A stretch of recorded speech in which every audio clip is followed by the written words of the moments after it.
I feel like I've been writing at the top of every email for 4 years now. Like, I hope you're doing okay in these unprecedented times. Like, it's all unprecedented all the time.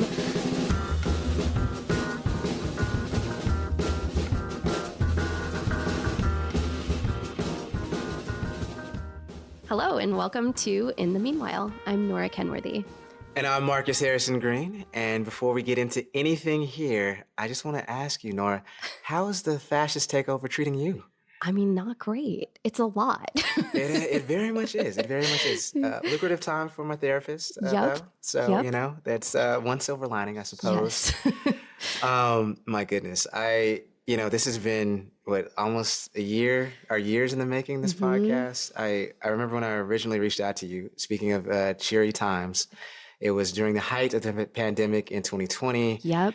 I was doing a article, I want to say, about the rise in crowdfunding for medical debt, and it just so happened that you were I guess the United States number one expert when we believed in such things, when we believed in expertise, I guess. But anyway, I think it was also in the summer of 2020, so right around George Floyd and everything else that was happening that summer. And I remember we were having a conversation about the racial dynamics of crowdfunding, and it feels like that was such a long time ago, and also yesterday. Yeah, it's only been uphill from there, right? So. Yes. I want to ask you, Nora, we talk about In the Meanwhile, which is also the name of this podcast, oddly enough. Maybe not so oddly, because we absolutely purposely chose that. But I want to ask you, what does that come to mean to you right now in this time? Do you think has there been an evolution, if you will, of that definition since we last spoke about it? Yeah. Yeah. Well, so I think we started talking about the idea for this podcast almost a year ago. Right. And so different president, different times. Yes. Things still felt like we were in a lot of polycrisis, right? There was a lot going on, but I think one of the reasons it took us so long to think our way into actually launching this podcast was that so much else was happening, and we were constantly revisiting this idea and trying to figure out how it could be useful to people in this time. And so I think when we really started talking about the concept of the living in the meanwhile, we were really thinking about what does it mean to live in this moment in time, where so many things feel like they're in transition. Yeah, there's so many people I talk to, and they give the platitude about, just living in the present moment. And then they're like, yeah, but the present moment really sucks right now. So, what do you, maybe let's not, why should we live somewhere else? And I'm like, yes, and right. I mean, it's kind of but if we sort of just continue to, like many people, and I understand it's justifiably so, they're sort of they want to engage in escapism, whatever that might be. Some options are healthier than others, shall we say. I completely understand it, but at the same time, it's if we aren't here right now and using this time for something productive or generative, then, it feels in some ways that we're also wasting this time. Yeah. Yeah. I mean, so how do we live in the discomfort of the moment? And also, what is our responsibility to the moment, right? And I think a lot of us are struggling with those dual roles. I feel like I've been writing at the top of every email for 4 years now. I hope you're doing okay in these unprecedented times. It's all unprecedented all the time. And I think it's really hard to be mindful of our place in the kind of arc of history, and also figure out where to put our daily energies. Yes. I mean, it's hard not to be exhausted all the time. I just finished up a interim news editor gig at a local publication here, and beloved local publication. Shout out to the stranger. And I will tell you, literally every day it's a Russian nesting doll of hell, in a sense of it's another layer at 2 p.m. Then another layer at 2:15, another layer at 2:30, right? And for so many people, I mean, I'm in the thick of it. So I can only imagine folks who, feel that, oh my God, this is, that they're sort of in some ways just passively having to accept all that rolls down from not just their federal government, but just all that's going on, even here locally at times, right? With our own, hyper local crisis here in the city of Seattle. Yeah. Yeah. I mean, I think we see a lot of people turning away too, right? I mean, I always feel bad for the journalists in the room because you don't have the opportunity to look away even for a moment. But I see a lot of people who they don't check their news alerts as much anymore because it's just too much to absorb every day. Right. So yeah, it's almost right. Like in between being uninformed and like hyper informed, most people would choose the former, and I completely get it. Right. Yeah. But I think, in going back to sort of why we're doing this, I look at so much that's being destroyed, whether it's institutions that are being destroyed, lives, livelihoods, and so on and so forth. I have friends who are federal employees. I have, friends in the nonprofit space who have lost their grants and lost the ability to honestly pay staff. And I think this is such a time of necessary creation, right? Yeah. That so much is being lost where it's like, okay, what is trying to be born and what can we create, right? Yes. What can we create to sort of maybe catch some momentum in life in terms of, look, I understand that there's doom and gloom. I'm not trying to bury my head in the sand, but also like we are still alive right now. Yeah. And we're going to have to figure out how to live through this moment. It reminds me of this kind of often quoted passage from Anthony Gramsci, who's a very famous kind of anti-fascist scholar who, wrote I think it was in the 1930s, the old world is dying and the new world struggles to be born. Now is the time of monsters. And that feels so relevant to this moment. And I think part of what he's asking us to do is think about how we want to live in a time of monsters, right? Like we can't ignore them. Right. But we have to figure out new ways to survive. Well, and also, how do we stop from becoming monsters ourselves? Oh, right? My God. Yes. Yeah. And I think that's the thing that I found, particularly being a journalist, particularly, covering a lot of communities that were already vulnerable and have sort of extra vulnerability, if you will, right now. Yeah. And I understand sort of how some people are lusting is maybe the wrong word, but certainly are prone to like, okay, the voting box doesn't work, quote unquote, the old ways, like protests don't work. So maybe there should be something even more fierce, right? Maybe there should be something, even more punitive in terms of fighting fire with fire and so forth. And it's sort of, and in some ways you see people, without bringing up any specific example, you see people who, because they've been dehumanized so much, they are willing to dehumanize. And I always wonder, as much as I understand where those folks are coming from, I also wonder, okay, what is that? What world does that end up creating, right? And so I think, to your point, we have to be careful and mindful of what we allow this time period to make us. Yeah, like how do we hold on to our humanity, right? Uncivil times make for uncivil people. Yeah, I mean, we see that. I just to name one example with the response to like Luigi Mangione and that whole drama. I mean, I think that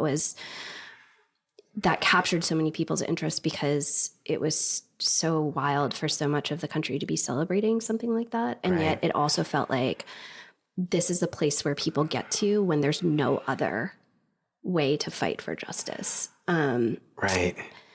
And so I think part of what we're trying to do with this podcast is find some middle way, right? Yeah.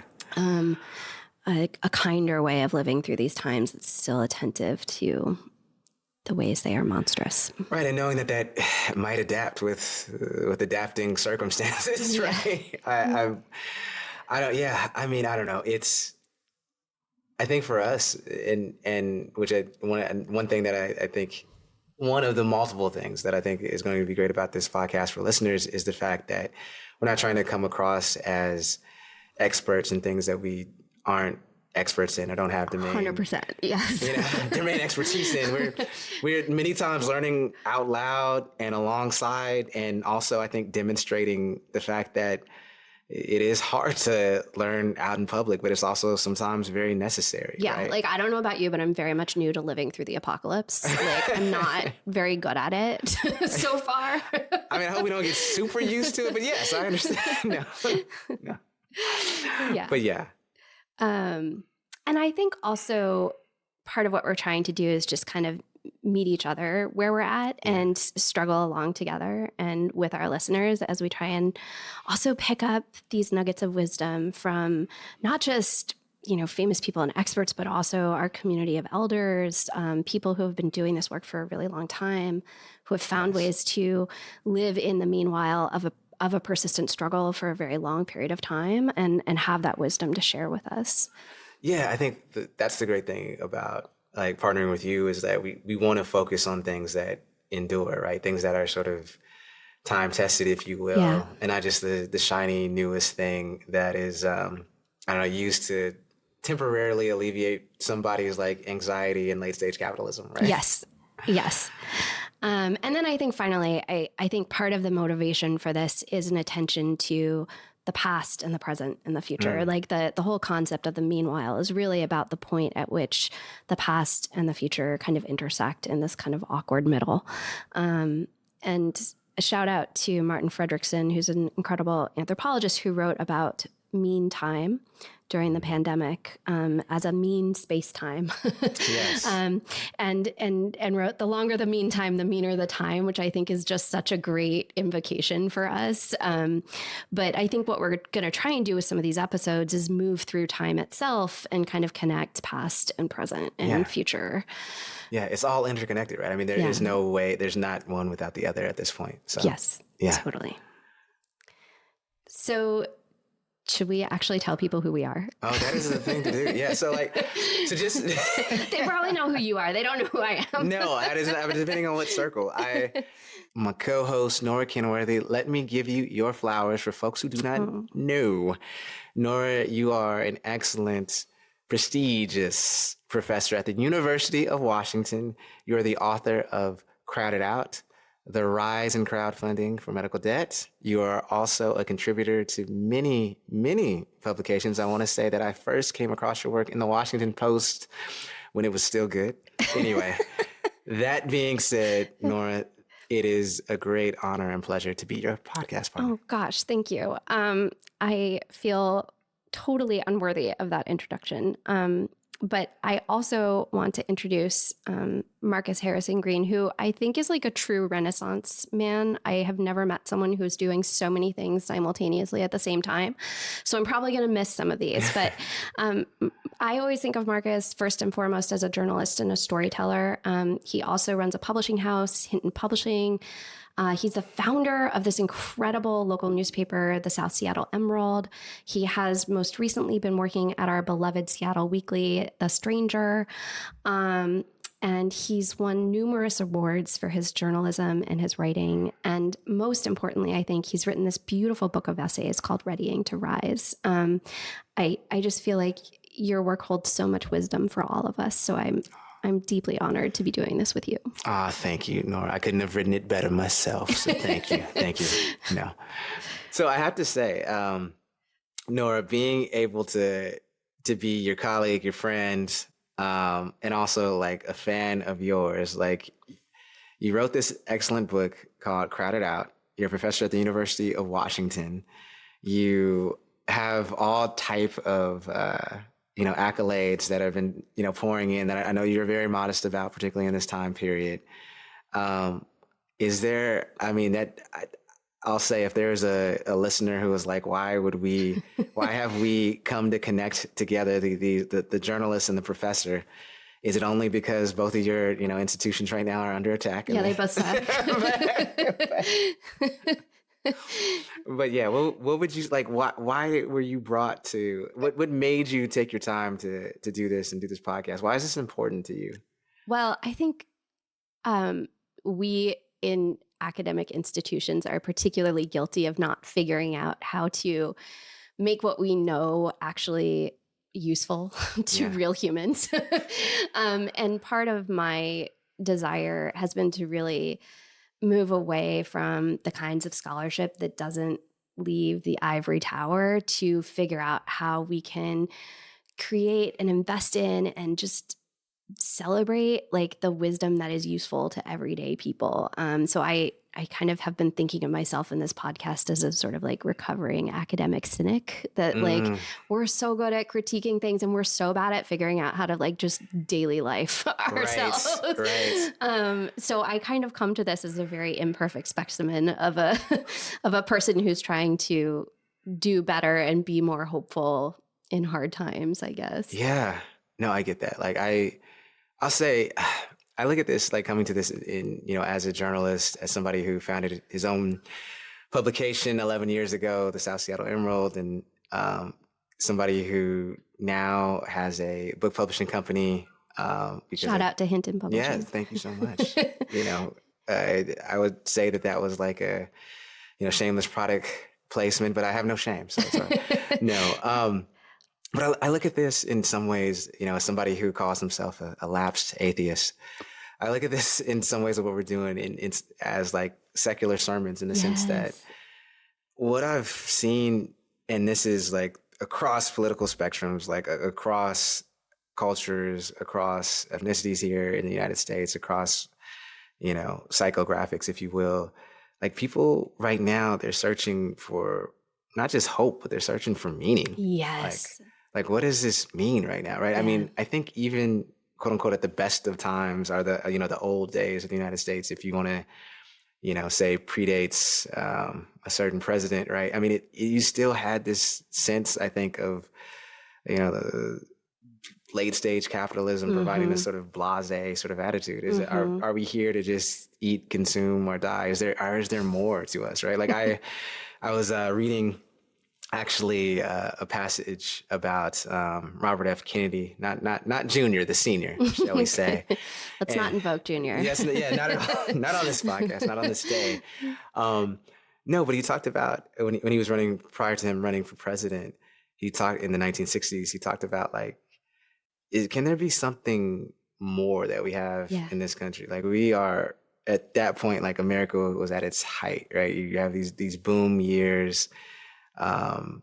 We've survived World War II. We are unquestionably, along with the Soviet Union at that time, one or two in terms of the superpower and the in the entire world. And he's like, is all we're here to do just to, do nothing except work? Is there something more? Is there something we can sort of open our hearts to?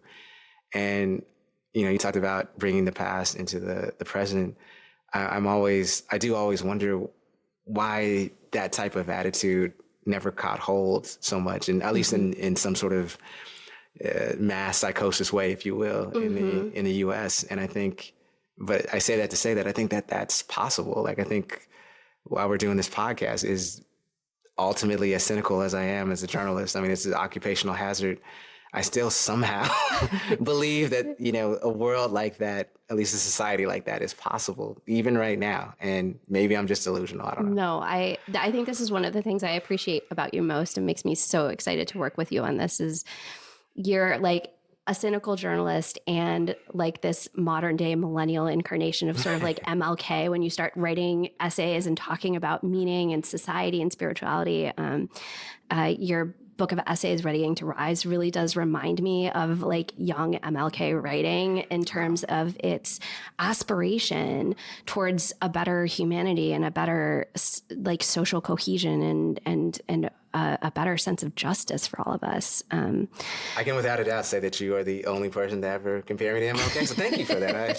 I don't do it lightly either. I realize there's too many invocations of MLK these days, but I truly mean it. Like the writing and the aspiration is really beautiful. So I think, I think one other thing that brings us together is that we both believe in the power of stories to help us imagine different futures. And so both of us, I think it's safe to say, consider ourselves not just sort of reporters on what's happening, but also storytellers who try to think about the way that we tell stories as a society, as a collective, and how that points us towards different futures. Yeah, I think even us just being here right now, right? We are so in the fact that we, at least for right now, the time being, we can still vote in this country. The fact that the fact that we are, have equal citizenship, right? I mean, I think about right now, we are both the products, right, of people organizing, one, in respectively, like, in your case, right, the whole women's suffrage movement that you could say what lasted, I think, around 150 Yep. years or so. And it seeming like it was like a perilous crusade until it finally, went ahead, and you had not one woman, right, vote Yeah. to extend the vote to women because they couldn't, right? Yeah. And yet, and still we live in this society that was able to expand those rights, right? I mean, Yeah. the same with, the ending of slavery and Grand True. I know we still have a lot more to do. Yeah. But that being said, right, it ended it without one black vote being cast, right? And so I think that's the story too, right? That Yeah. as there is this sort of narrative clash of this country, right? I think we can lean into the narrative that has put us all here at this table. Yeah. So anyhow. Yeah, I think, that's such a good point. I mean, there's all this really interesting research happening right now that's showing that even as divided as we are right now, there's way more cohesion on like basic core principles in Right. America than we ever think there is. And I think it's important to do the work of recognizing that. And I think it's also important to be honest about the work that is still yet to be done, right? Yes. I mean, you have this amazing passage in your book where you're talking about racism and you say, no, racism is not dead. What it is now is sophisticated, which is just so true. And you say, in truth, we can't even entertain the question of, are we there yet, before answering a more important one, where are we now? And so I think part of what we're trying to do here is reckon with where we are, right? Yeah. As well as in order to get where we want to go, right? Absolutely. And I just think, I don't know, I see this as somebody listening to us somewhere who maybe they don't necessarily have a community that is supportive of them or their thoughts or so on and so forth. And, maybe we can in some ways act as a companion to them. So if there's even one person who is impacted by this, then, maybe we did something okay. Yeah. So, Yeah. Anyway. It's all about bringing lots of more people to the table, right? And widening the table. 1,000%. Yes. We've talked enough about ourselves. Yeah. What can people expect on the show to come? I would say they'll be able to expect a lot of well-earned wisdom, a lot of voices that they don't particularly hear, Yes. Particularly from the mainstream media, you might say, but voices that are, and I just want to put a pin in that, or I should say, a caveat that these are people. Yeah, they might not hear them from the mainstream, but these are actual people who know what they're talking about. Yes. This isn't some sort of woo-woo science that might be on other podcasts, we might say. But anyhow, it's all going to be fact-based, I'll say. Yeah. Yeah, I think we're trying to bring a lot of different voices to the table and elevate voices of wisdom, right? As we've said, but also just talk to people about what it's like to muddle through this moment, Yes. and how to widen the conversation of how we're doing that. I think so often in our current moment, people are showing up to work and they're going through the motions, and rarely are we acknowledging Yes. just the depth of what we're going through. Yeah, I remember having a conversation with you off air, so to speak, and we were talking about just in general, like talking to our various friend groups and so forth, and some of them were talking about how you go into work every day and you do the obligatory, oh, how are you? Oh, I'm fine. And then you finally get to a point in the day, and you're like, I'm really not fine. I'm really messed up right now, and I don't know what to do about it. But let's pretend let's sort of pantomime, normalcy. Yes. Yeah. And then we have these breakthrough moments where you're talking to someone, they're like, oh, I cried 3 mornings this week when I woke up. And it's like, oh yeah, we're really not okay right now.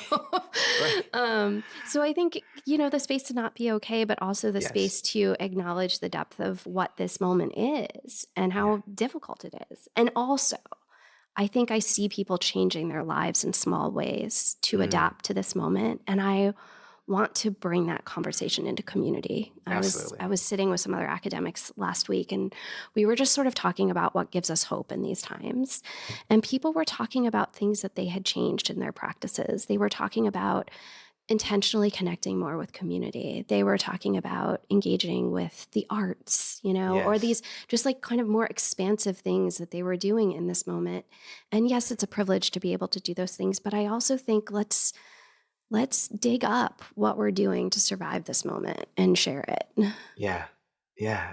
I love you saying that. I just also, I'm just thinking of somebody I came across not too long ago, and she's a kinship caregiver. So for the folks who don't know, that's typically grandmothers who are raising their grandchildren at an advanced age. So in this particular case, it's an 82-year-old, and she's raising my God.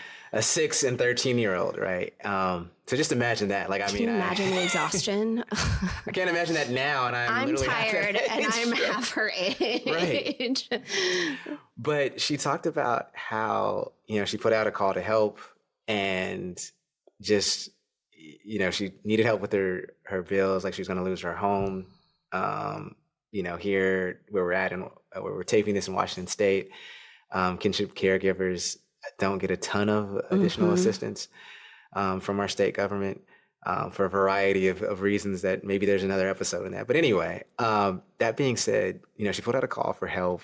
She was surprised, not at her, close-knit community who came through for her, but for folks who lived 40, 50 miles away in, more or less palatial estates and very affluent households, who were like, no, you are part of my community. Even though I've never met you before, they didn't say this, but it was inferred, typical white person who, in my friend group, it's 70% white, mostly.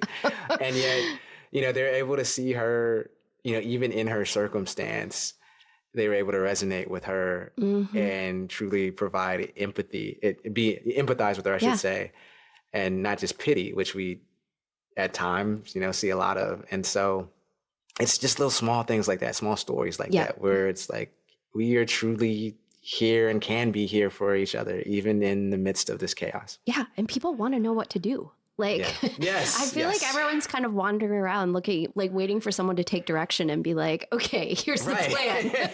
Right. And they're definitely not getting it from, shall we say, some of the sources that you would maybe expect to get that from. And maybe that plan is going to come from inside our communities. It's going to come from requests and responses like that one. Yeah, it reminds me so much of, did you ever see the movie? It's a Brad Pitt movie called Ad Astra.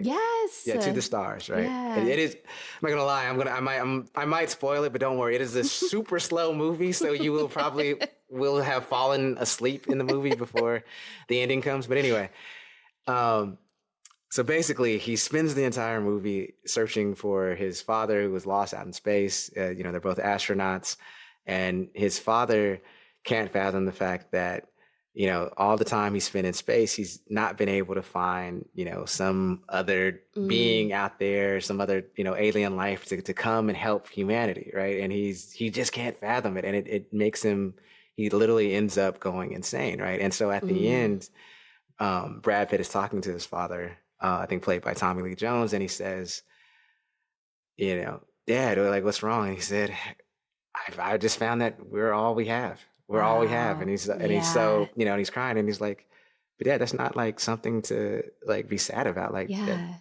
we're all we have. And that's great. That means that's we're all we need right now. So that's such an empowering notion, actually. Yeah. So I guess what we want to hear from listeners or followers, if we're lucky enough to have them. Yes. And hi, Mom. Thank you. Thank you for listening. Is, first, who and what do you want to hear about? Who do you want to hear from? Who do you think we should be reaching out to for this podcast? What are your troubles in this moment? What are your things that you're digging deep on? And if you have nuggets of wisdom that you want us to share, we would love to hear about them.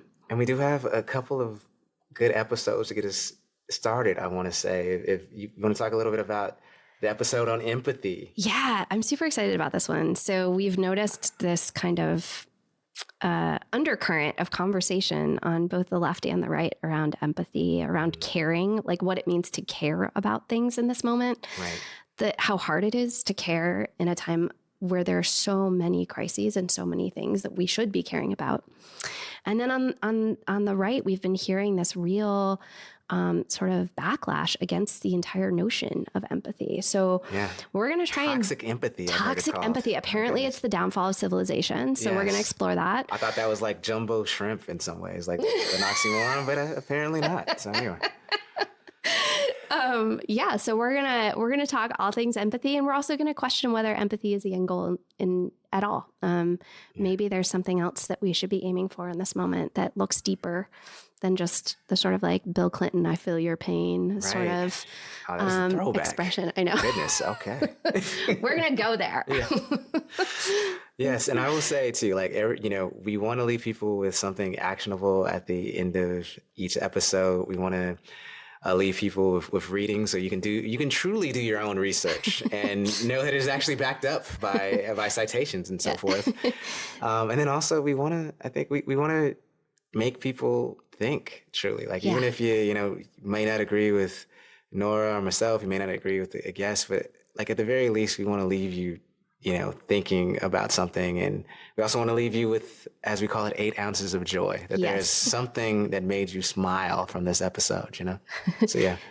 Do you have 8 ounces of joy to share today, or are we not there yet?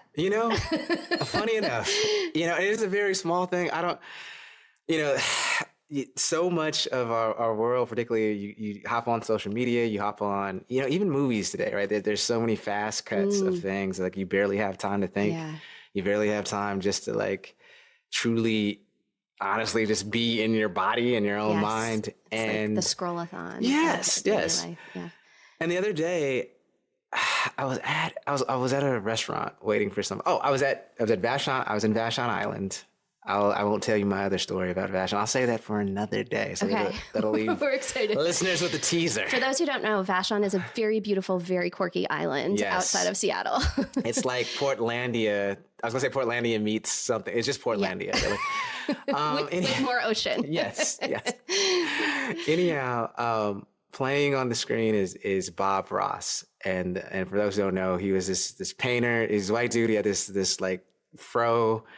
And every episode, it was a PBS series, public broadcasting station. I think it'll still be. I think maybe the public broadcasting station will still be around. He's had a resurgence on YouTube. Really? Yeah. Well, he was on like actual like on the monitor in the bar, whatever I was at, and he's just painting. He's just painting, right? And he's going on. He's talking about the land of magical trees, as he often does, and I'm sitting there with like 4 other people at 7:30 a.m. in the morning on a Saturday. And, people aren't invested in the sports that are on. They're just all looking at, Bob Ross. And we all just have a moment there. Like this is like it's the closest thing that you can get to like group meditation, I think, and in like in a bar setting. So I love that. There you go. I love that for 2 reasons. First of all, because I made my husband dress as Bob Ross for Halloween several years ago. And I feel like it was an amazing costume. Our photos coming to the gram? Yeah, we can probably post some photos of that. I went as a happy tree. But I think he also was the person who coined the phrase, "There are no mistakes, there's just happy accidents." Yes. I kind of live my life by. Yeah, that was either him or Freud. I want to think that it was him. So, anyway. Awesome. Well, read us out today, Nora. Yeah, go for it. All right. Well, that about does it, folks. Thank you so much for listening to our very first episode of In the Meanwhile. Look for new episodes every single Friday. We would love to invite you also to follow us on Instagram, Blue Sky, and other meta platforms. I don't believe we're on any fascist style platforms. So that's we can debate on another episode what fascist platforms are and are not. Fair enough. Stay tuned, folks. Anyway, you can also find all of our episodes on YouTube or your favorite podcast platform. And also a huge thank you to our producer, Jessica Partnow. Keep holding it down. Until we meet again, folks, keep holding on to your humanity. And we do hope that you survive this apocalypse for just one more week. Come see us. Keep on keeping on. Oh, yeah. Thank you.